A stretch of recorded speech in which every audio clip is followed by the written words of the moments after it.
The first world war, खिलाफत and non cooperation movement. अब basically आप ना इसको हिस्ट्री समझ के मत पढ़ो, आप इसको ना जनरल नॉलेज समझ के पढ़ो। अगर आप इसको जीके पढ़ के समझोगे ना तो आपका ना टेंशन फ्री होके आपका कंसेप्ट भी क्लियर हो जाएगा।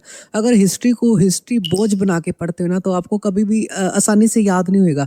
तो बिल्कुल बिंदास तरीके से टेंशन फ्री होके बैठ जाओ और ये स्टोरी क्या है आपको अच्छी तरह मैं कॉन्फिडेंटली ये बोलता हूँ समझा दूंगा, आपको कोई और वीडियो देखने की जरूरत नहीं पड़ेगी। स्टोरी की शुरुआत होती है इंडिया से। इंडिया ना ब्रिटिश के कब्जे में था, मतलब अंग्रेजों के कब्जे में था। मैंने आपको पहले ही डेट्स बता दी हैं, उसको आसानी से याद रखनी है आपने, ठीक है। तो बेसिकली जो फर्स्ट वर्ल्ड वार थी वो भी इंडिया को इंस्पायरेशन मिली। हाँ भी आप अंग्रेजों के अब गुलाम हो, हमने गुलामी से क्या करना है, छुटकारा पाना है। और कुछ मूवमेंट्स लेके आए थे लीडर, जैसे खिलाफत और नॉन कोऑपरेशन मूवमेंट। ये आपको अच्छी तरह समझ आ जाएगा इस हेडिंग, मतलब ये हेडिंग नंबर 1 है। इसकी हेडिंग 1.1, 1.2 और 1.3 समझ के आपको ये हेडिंग का बिंदास तरीके से समझ आएगा, कोई टेंशन लेने की जरूरत नहीं। तो स्टार्टिंग करते हैं इस हेडिंग की द फर्स्ट वर्ल्ड वार से। अब फर्स्ट वर्ल्ड वार के ना बहुत ज़्यादा बैड इम्पैक्ट पड़े थे इंडिया के ऊपर, वो हम डिस्कस करने जा रहे हैं, जिसके चक्कर में इंडिया के लोगों का खून उबलता है और वो आज़ादी के लिए उनको इंस्पायरेशन मिलती है। तो फर्स्ट वर्ल्ड वार की आपने एक डेट याद रखनी है। फर्स्ट वर्ल्ड वार कब से लेके कब तक हुई थी? 1940 से लेके 1918, मतलब इन सभी सालों में इंडिया के लोगों ने बहुत ज़्यादा मुसीबतों को झेला है, जिसके चक्कर में उनके अंदर देशभक्ति, नेशनलिज्म की भावना पैदा हुई। अकेली उनके अंदर नहीं पैदा हुई, कुछ लीडर्स आगे डिस्कस करेंगे जिन्होंने लोगों को इंस्पायर किया। तो फर्स्ट वर्ल्ड वार के ना आपको एक क्वेश्चन आएगा, what is the impact of first world war on the Indians? India के ऊपर क्या क्या इफेक्ट पड़े, इसको मैं पॉइंट वाइज समझाऊंगा, आपको अच्छी तरह समझ आ जाएगा। इसका फर्स्ट पॉइंट है increase tax and custom duties. अब बेसिकली इंडिया में रह रहे लोगों के टैक्स बढ़ा दिए गए, क्योंकि ब्रिटिश सरकार को ना लड़ने के लिए बहुत सारे लड़ाइयाँ लड़ी थी फर्स्ट वर्ल्ड वार में बहुत सारे देशों में, ठीक है। तो ब्रिटिश को ना पैसे की बहुत ज़्यादा ज़रूरत थी, तो उन्होंने क्या किया, इंडिया उनके कब्जे में था, उन्होंने क्या किया, लोगों के टैक्स बढ़ाने शुरू कर दिए और जितनी भी कस्टम ड्यूटीज थी बहुत ज़्यादा बढ़ा दी। कस्टम ड्यूटी का मतलब क्या होता है, अगर हमने बाहर से कोई सामान मंगवाना है या भेजना है उसके ऊपर टैक्स लगता है। तो इंडिया में ब्रिटिश सरकार ने इंडिया के लोगों के ऊपर इंक्रीज कर दिया टैक्स और कस्टम ड्यूटीज भी बहुत ज़्यादा इंक्रीज कर दी। अगला पॉइंट है इसका, इंडिया के लोगों के ऊपर ना एक नए तरीके का टैक्स लगाना शुरू कर दिया जो आज भी बहुत ज़्यादा फेमस है, उसको बोला जाता है इनकम टैक्स। तो फर्स्ट वर्ल्ड वार के पहले इंडिया के लोगों को कोई भी इनकम टैक्स नहीं देना पड़ता था। तो ये आपके जीके का क्वेश्चन बन गया। हाँ भी फर्स्ट वर्ल्ड वार के चक्कर में इंडिया के लोगों के ऊपर ये वाला टैक्स धक्के से लगाया गया, जिसका नाम क्या रख दिया गया, इनकम टैक्स। अब देख लो इंडिया के लोगों के ऊपर कितना ज़्यादा प्रेशर बन रहा है। हालांकि उनकी लड़ाई से कोई मतलब नहीं, पर ब्रिटिश ने उनको धक्के से ये करवाया। क्यों? क्योंकि इंडिया ब्रिटिश के कब्जे में था। अगली बात क्या हुई, इन सभी के चक्कर में ना क्रॉप फेल होगी और शॉर्टेज ऑफ फूड होगी। मतलब उस समय जो किसानों ने फसलें उगाई हुई थी तो इतनी ज़्यादा बुरी स्थिति हो गई थी किसानों की, उनकी फसलें खराब हो गई थी किसी भी चक्कर में। हाँ भी गड़े पड़ गए होंगे या बारिश नहीं हुई होगी, कोई भी कारण हो सकता है, उनकी क्रॉप फेल होगी, जिसके चक्कर में फूड की बहुत ज़्यादा शॉर्टेज होगी, मतलब फूड की कमी होगी। ऑब्वियसली बात है, अगर किसी चीज़ की प्रोडक्शन कम हो जाती है तो उसकी शॉर्टेज हो जाती है। उसका रिजल्ट क्या निकलता है, प्राइजेस क्या हो गए, डबल हो गए। उस समय जितनी भी चीज़ों के, कोई भी चीज़ के प्राइसेस से खाने वाली, उनके प्राइस बहुत ज़्यादा डबल हो गए और भी बुरा काम हो गया। ये कब वो डबल हुए, 1913 से लेके 1918, 1913 से लेके 1918 तक सभी चीज़ों के प्राइसेस डबल हो गए। इंडिया के ऊपर और भी बोझ पड़ गया, ठीक है। हमने पीछे पढ़ा है, बहुत ज़्यादा टैक्स भी बढ़ गई और ये प्राइस भी डबल हो गए, ठीक है। आगे क्या हुआ, उस समय क्या था, इंडिया में बहुत ज़्यादा विलेज थे, ठीक है। तो बेसिकली शहर कम थे, जो विलेज के लोगों को ना फोर्सली रिक्रूटमेंट दिया गया, मतलब फोर्सली उनको ज्वाइन करने के लिए बोला गया ब्रिटिश की आर्मी, और उनको मरने के लिए वहां पर भेजा जाता था। मतलब ब्रिटिश लोग इंडियंस को धक्के से, हर फैमिली में जितने भी जवान है, कोई भी जवान लड़का है लड़की है, उनको धक्के से क्या करते थे, ब्रिटिश की फौज में भर्ती करते थे और जो फर्स्ट वर्ल्ड वार के चक्कर में उनको भेज देते थे, हाँ भी मरने के लिए मरो और ब्रिटिश लोगों की सेवा करो। और ये फ्री में होता था, ऐसा नहीं उनको कोई पैसे मिल रहे इंडियंस को, उनको धक्के से घर से उठाया जाता था, फोर्सली रिक्रूटमेंट की जाती थी विलेज एरिया में, जिससे बहुत ज़्यादा लोग परेशान हो गए। देखो ये सारे के सारे कारण बनते जा रहे हैं फर्स्ट वर्ल्ड वार के चक्कर में, जो लोगों को, इंडियंस लोगों को बोला जाएगा कि बहुत ज़्यादा मुसीबतों का सामना करना पड़ा। और लास्ट लास्ट में उनके सर से पानी ऊपर हो गया और उन्होंने क्या किया, देशभक्ति अपनाई और बहुत ज़्यादा लीडर्स ने भी हेल्प की, हाँ भी हमने देश को आज़ाद करवाना है। और लास्ट में क्या हुआ, इस ये सारा कुछ तो चल ही रहा था, लास्ट में एक बीमारी फैल गई, इन्फ्लुएंजा जो एपिडेमिक बोला जा सकता है जिसको, जिसके चक्कर में 12 से लेके 13 मिलियन पीपल उस समय इंडिया में मर गए थे। ठीक है, अब बेसिकली जैसे कोरोना वायरस आया था ना, उस समय वैसे ही इन्फ्लुएंजा बीमारी फैल गई थी, जिसके चक्कर में उनका इलाज करना बड़ा ज़्यादा मुश्किल था और ऊपर इतनी ज़्यादा बुरी सिचुएशन थी, इंडिया के ऊपर कोई भी ध्यान नहीं दिया जाता था। और बेसिकली ये सभी चक्रों के कारण में इंडिया के ऊपर बहुत ज़्यादा इफेक्ट पड़ा वर्ल्ड वार 1 का। आपको ना यहाँ पर 5 नंबर का क्वेश्चन आ जाएगा, explain the effect of world war 1 on India, जिसने इंस्पायर किया हाँ भी इंडिया के लोगों को कि अब आज़ादी ले लो, नहीं तो आपको ये जो बची कुची पॉपुलेशन है ये भी मर जाएगी। ठीक है, अब इसका रिजल्ट क्या निकला, इसका रिजल्ट ये निकला कि एक्सट्रीम हार्डशिप होगी कॉमन पीपल्स के लिए, कॉमन पीपल्स के लिए जीना मुश्किल कर दिया था ब्रिटिश लोगों ने, क्योंकि उनके ऊपर नजायज टैक्स लगाए हुए थे, उनके ऊपर बहुत सारे फोर्सली रिक्रूटमेंट कर दी, उनकी धक्के से उनको उठा के ले जाते थे फैमिली में, मतलब इंडियंस के लोगों का बहुत ज़्यादा जीना मुश्किल हो गया था।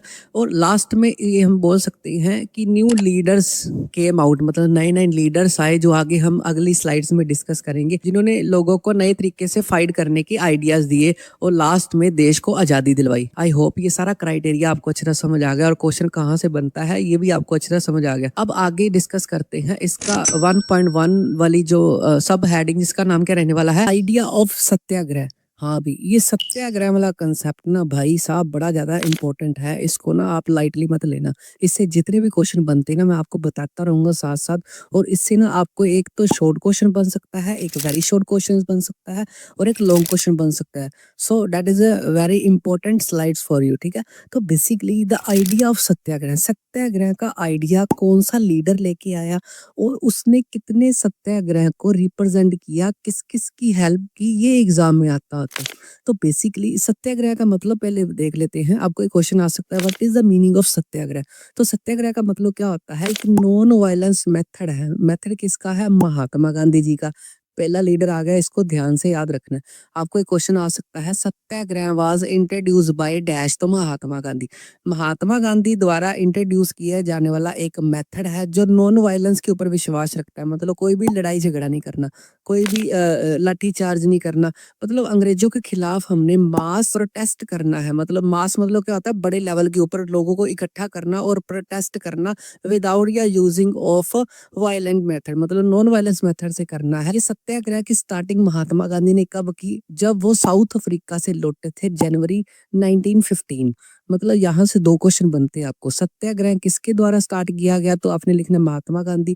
और सत्याग्रह का मतलब क्या होता है, non violence method Mahatma Gandhi का, जिसमें वो मास प्रोटेस्ट करते हैं विदाउट यूजिंग एनी वेपन, कोई भी वेपन का यूज नहीं करते। और ये महात्मा गांधी ने तब स्टार्ट किया था जब वो साउथ अफ्रीका से आए थे जनवरी 1915। यहाँ से एक एमसीक्यूज, आपको एक पैक्ट एमसीक्यूज आता था, महात्मा गांधी साउथ अफ्रीका से कब रिटर्न हुई थी उनकी, मतलब साउथ अफ्रीका में रंग को लेके बड़ा भेदभाव होता था। तो बेसिकली उनके लीडर्स जो थे, नेल्सन मंडेला, आपने 9th क्लास में पढ़ा भी है। ठीक है, तो उन्होंने सत्याग्रह का मेथड ही अपनाया था नेल्सन मंडेला ने, मतलब नॉन वायलेंस करना है, वो धरने वगैरह लगाने, स्ट्राइक्स वगैरह करनी।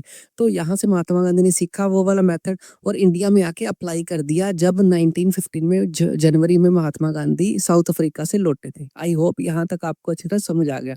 सत्याग्रह की एक खूबी क्या है, कोई भी फिजिकल फोर्स ऑपरेसर के खिलाफ लगाने की जरूरत नहीं है। मतलब फिजिकल फोर्स मतलब कोई भी लड़ाई झगड़ा नहीं करना, कोई वेपन यूज नहीं करना, कोई मार कटाई नहीं करनी। हमने ऑपरेसर, ऑपरेसर वर्ड को ध्यान रखना। ऑपरेसर का मतलब क्या होता है, जो हमारे खिलाफ होता है। हमारा ऑपरेसर कौन था, ब्रिटिश लोग। ब्रिटिश लोगों को हमने भारत से भगाना था। इसके चक्कर में महात्मा गांधी ने सबसे पहले हेल्प की, जो साउथ अफ्रीका से लौटे थे। ठीक है, और उन्होंने सत्याग्रह के मेथड को अडॉप्ट किया। यहाँ पर आते आते आगे आपने ना आपकी टेक्स्ट बुक्स के अकॉर्डिंग महात्मा गांधी के कुछ सत्याग्रह को याद रखना पड़ेगा, जहां पर उन्होंने कुछ लोगों की हेल्प की। अब बेसिकली यहाँ से क्वेश्चन क्या आता होता है, explain the all satyagraha of Mahatma Gandhi. Date से याद रखनी है, जगह याद रखनी है और किसकी हेल्प की, तीन चीज याद रखनी है, डेट, जगह और हेल्प किस लोगों की। तो महात्मा गांधी ने टोटली 3 सत्याग्रह किए थे 3 प्लेसेस के ऊपर, और भी बड़ा कुछ किया है वो आगे हम डिस्कस करेंगे। पर इस हेडिंग के according Mahatma Gandhi Satyagraha in the 3 places, सबसे पहली है चंपारण, उसके बाद है खेड़ा और उसके बाद लास्ट है अहमदाबाद। इसको याद कैसे रखना है मैं आपको बताऊंगा, ट्रिक भी बताऊंगा। तो बेसिकली जो चंपारण है, चंपारण की डेट आपने याद रखनी है 1917 1917 में चंपारण में सबसे पहला सत्याग्रह महात्मा गांधी ने किया। अब इसमें महात्मा गांधी ने सपोर्ट किसकी की? पीजेंट्स, वो उनको ना ऑपरेसिव प्लांटेशन करवाई जाती थी, उनकी हेल्प की, उनकी सपोर्ट की। मतलब ऑपरेसिव प्लांटेशन का मतलब क्या होता है? अंग्रेजों ने इंडियंस के फार्मर्स को उनकी ही जगह के ऊपर ना किडनैप करके रखा हुआ था, उनको जबरन जबरदस्ती प्लांटेशन करवाते थे और उनके साथ बड़ा ज्यादा अत्याचार करते थे, उनको 24-24 घंटे काम करवाते थे, मारकटाई करते थे और भी। तो महात्मा गांधी ने इनकी सपोर्ट की चंपारण 1917। तो ये याद रह जाएगा, यहाँ से क्वेश्चन आता है चंपारण सत्याग्रह के बारे में लिखो तो आपने ये लिखना है। उसके बाद खेड़ा, खेड़ा कहाँ पर है? गुजरात। गुजरात में कब किया? उसी डेट को 1917 को। यहाँ पर महात्मा गांधी ने ना किसानों की हेल्प की, पहले दोनों में किसानों की हेल्प की। पहले में क्या किया था? ऑपरेसिव प्लांटेशन के खिलाफ हेल्प की थी। अब दूसरे में क्या हुआ था? जो खेड़ा गुजरात में है वहां पर किसानों की होगी थी, एक तो क्रॉप खराब हो गई थी और प्लेग बीमारी फैली हुई थी, जिसके चक्कर में वो अपना ना टैक्स नहीं भर पाते थे, अंग्रेज उसके ऊपर अत्याचार कर रहे थे किसानों के ऊपर। तो महात्मा गांधी ने 2 जून 1917 में खेड़ा में जो सत्याग्रह किया था उसमें महात्मा गांधी ने हेल्प की थी किसानों की, टैक्स नहीं पे कर पाए थे। उसकी वजह क्या थी? दो, एक तो उनकी क्रॉप फेल हो गई थी और एक प्लेग बीमारी फैल रही थी जिससे बहुत सारे लोगों की डेथ हो रही थी। तो महात्मा गांधी ने उनकी हेल्प की। और लास्ट जो सत्याग्रह है वो कहाँ पर है? अहमदाबाद। अहमदाबाद मतलब गुजरात में है 1918, मतलब उससे अगले साल। मतलब जो पहले दो है वो 1917 में किए गए थे और लास्ट वाला 1918 में किया गया था, जो कहाँ पर था? अहमदाबाद। अहमदाबाद में ना उन्होंने, महात्मा गांधी ने बेसिकली किसकी हेल्प की थी? Cotton mill worker. वहां पर ना कॉटन के मिल वर्कर्स के ऊपर बड़ा ज्यादा अंग्रेज अत्याचार कर रहे थे, जिसके चक्कर में उन्होंने महात्मा गांधी से रिक्वेस्ट की, फोन किया, व्हाट्सएप मैसेज किया, हाँ महात्मा गांधी आओ हमारी हेल्प करो, ठीक है। तो Mahatma Gandhi WhatsApp message read करके उसी टाइम 1918 में उनके पास आ गए। ये सीरियसली नहीं लेना, व्हाट्सएप वाली बात नहीं लिखनी, ठीक है। तो बेसिकली 3 सत्याग्रह याद रखने। अब इसको याद कैसे रखोगे? मैंने ट्रिक बनाई है। इसमें क्या है? यहाँ पर पहला लिखा है ना, पहला सत्याग्रह कहाँ पर है? चंपारण। तो रन का मतलब होता है चलना। तो महात्मा गांधी ने चंपा एक लड़की के साथ रन करना शुरू कर दिया। चंपा रन मतलब चंपा के साथ रन, मतलब जब भी हम कोई काम की शुरुआत करते हैं तो रन होते हैं ना, चलते हैं। तो 1917। उसके बाद खेड़ा अपने वैसे ही एज इट इज ही याद रखना है। और लास्ट में कहाँ पर गए? बाद, मतलब सबसे लास्ट, लास्ट में लिखे ना बाद, तो सबसे बाद अहमदाबाद, सबसे लास्ट में। तो 1918 वहां पर कॉटन मिल वर्कर्स की हेल्प की। आई होप यहाँ तक आपको कंसेप्ट अच्छी तरह समझ आ गया। यहाँ से ऊपर से क्वेश्चन क्या बन जाएगा? महात्मा गांधी की वो सत्याग्रह का मीनिंग वगैरह सारा कुछ। और लास्ट वाला क्वेश्चन क्या बनेगा? महात्मा गांधी के 3 सत्याग्रह। और जितने भी क्वेश्चन बने ना मैं सारे के सारे नोट्स में दूंगा, कोई टेंशन लेने की जरूरत नहीं। आई होप ये 1.1 आपको अच्छी तरह समझ आ गई। उसके बाद हम सब हेडिंग डिस्कस करने जा रहे हैं 1.2, जिसका नाम क्या रहने वाला है? Rowlatt Act. अब ये रोलेट एक्ट अंग्रेजों द्वारा बनाया गया एक एक्ट था, ठीक है। इसमें क्या क्या चेंजेस किए थे अंग्रेजों ने और ये रोलेट एक्ट लेके आने की क्या जरूरत पड़ी थी, ये सारा का सारा डिस्कस करने जा रहे हैं, ठीक है। अब बेसिकली हमने पीछे क्या पढ़ा है? महात्मा गांधी ने बहुत जगह पर जाके सत्याग्रह का तरीका अपना के लोगों की हेल्प की। अब जिससे ना ब्रिटिश लोग बड़े ज्यादा भड़क गए। भड़क क्यों गए? क्योंकि वो अंग्रेजों के खिलाफ बात करते थे, वो भी नॉन वायलेंस तरीके से, ठीक है। मतलब कोई भी मार्केटाई नहीं करनी। तो जिससे महात्मा गांधी बहुत ज्यादा फेमस हो रहे थे।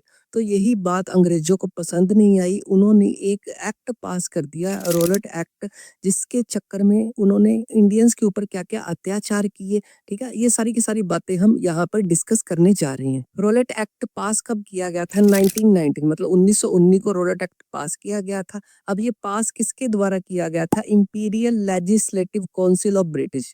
किसके खिलाफ किया गया था? जो भी सत्याग्रह करते थे, जो भी लीडर्स थे, उनके खिलाफ एक एक्ट पास किया गया था, ठीक है। अब सबसे बड़ा सवाल आपके मन में ये आ रहा है, हाँ भी रोलेट एक्ट के अंदर क्या था?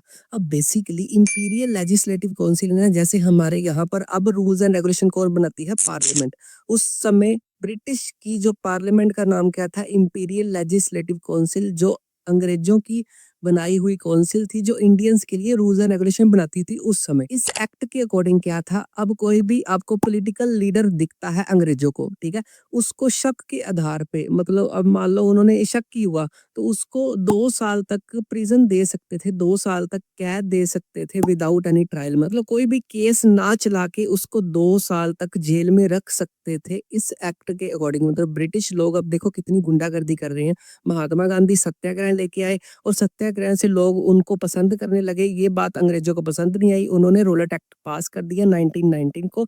अब बेसिकली क्या किया गया यहाँ पर, लोगों को, कौन से लोगों को, पॉलिटिकल लीडर्स, जो भी अंग्रेजों को शक होता था, जैसे महात्मा गांधी का कोई भी खास बंदा, जैसे मैं हूँ, मैं इन लोगों को इकट्ठा करके समझा रहा हूँ हमने अंग्रेजों के खिलाफ लड़ना है, वो भी शांतिमय तरीके से, तो अंग्रेज मेरे को उठा के 2 साल तक जेल में रख सकते थे। कोई भी चाहे उसके ऊपर कोई केस चल रहा है चाहे नहीं चल रहा, मतलब 2 साल तक उसको जेल में सड़ते रहने के लिए, क्या। तो ये गुंडागर्दी अंग्रेजों की बढ़ रही थी। महात्मा गांधी भी कौन सा चुप रहने वाले थे, उन्होंने अपना अगला सत्याग्रह 6 अप्रैल को किसके अगेंस्ट कर दिया, रोलेट सत्याग्रह। मतलब रोलेट एक्ट के विरुद्ध एक सत्याग्रह शांतिमय तरीके से लॉन्च कर दिया गया, जिसमें क्या था, महात्मा गांधी और उनके साथ जुड़े हुए नेशनलिस्ट चाहते थे कि हाँ भी ये एक्ट वापस होना चाहिए। अब लोगों ने इस एक्ट को रोकने के लिए जो सत्याग्रह था उसमें क्या क्या किया, ये क्वेश्चन आ सकता है। बहुत सारे लोगों ने मिलकर रैलीज निकाली, ठीक है, वर्कर्स ने अपना काम बंद कर दिया, ठीक है, और दुकानदारों ने अपनी दुकानें बंद कर दी, ठीक है। अब बेसिकली अब इंडिया के ऊपर ना ब्रिटिश का राज था। आपने सुना होगा ब्रिटिश लोग यहाँ से पैसा चोरी करके, मतलब किसी भी तरीके से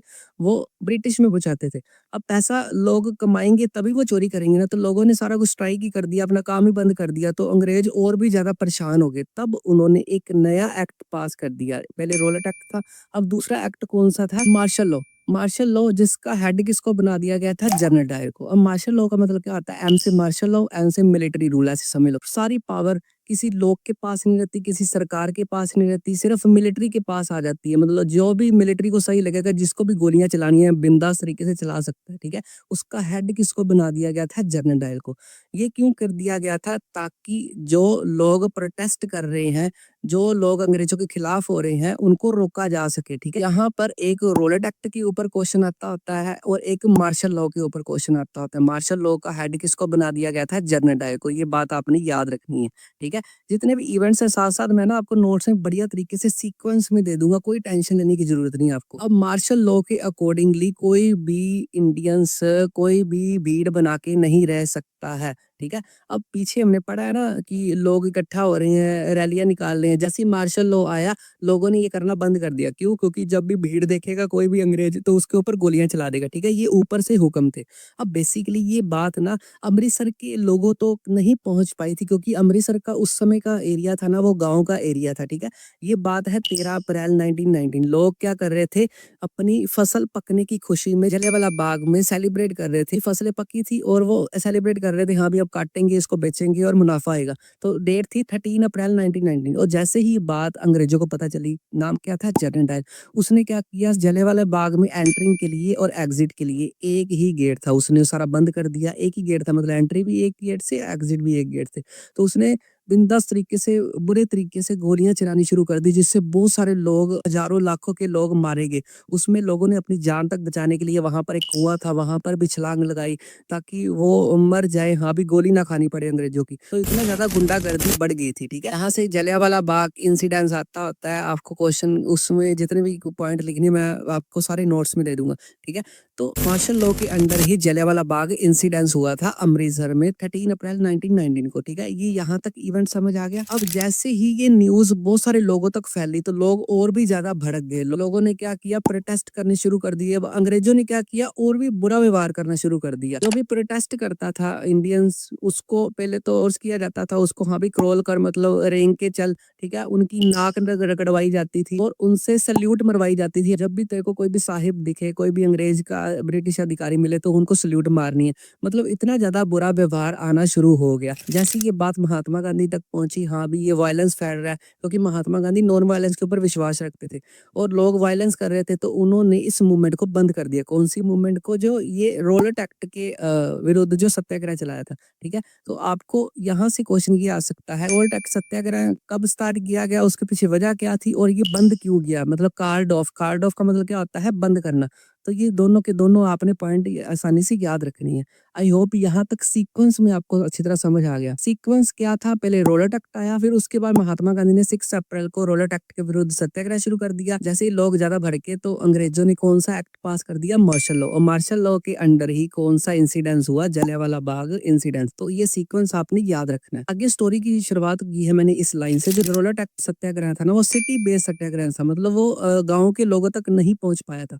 तो महात्मा गांधी ये चाहते थे, हाँ भी हमने एक ऐसा नेशनल लेवल के ऊपर सत्याग्रह लेके आना चाहते थे ताकि वो लोग ज्यादा से ज्यादा कवर कर सके। मतलब लोगों का मतलब क्या होता है, हिंदू और मुस्लिम को कवर कर सके, क्योंकि हमारी सोसाइटी में मुस्लिम लोग भी थे और हिंदू लोग भी थे जो आपस में लड़ते रहते थे। महात्मा गांधी का ये मानना था, अगर हमने ब्रिटिश से आजादी लेनी है तो हिंदू और मुस्लिम लोगों को इकट्ठा करना पड़ेगा। ये आपके दिमाग में रहना चाहिए। इस ये महात्मा गांधी ने क्यों सोचा, इसके पीछे बड़ा ज्यादा लॉजिक था, बढ़िया, जो मैं आगे कवर करूंगा। यहाँ तक स्टोरी समझ आ गई। अब बीच में एक नई स्टोरी शुरू करने जा रहा हूँ मैंने, खिलाफत मूवमेंट के बारे में। हाँ, ये खिलाफत मूवमेंट क्या है, जो मेन हेडिंग में भी हमने डिस्कस की थी, खिलाफत मूवमेंट।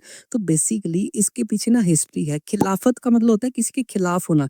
ये मुसलमानों ने मूवमेंट शुरू की थी अंग्रेजों के खिलाफ। इसके पीछे स्टोरी क्या थी, जब फर्स्ट वर्ल्ड वॉर हुई थी ना, तो मुसलमानों का एक एरिया था ओटोमन तुर्की, मतलब वहां पर बहुत सारे मुस्लिम लोग रहते थे।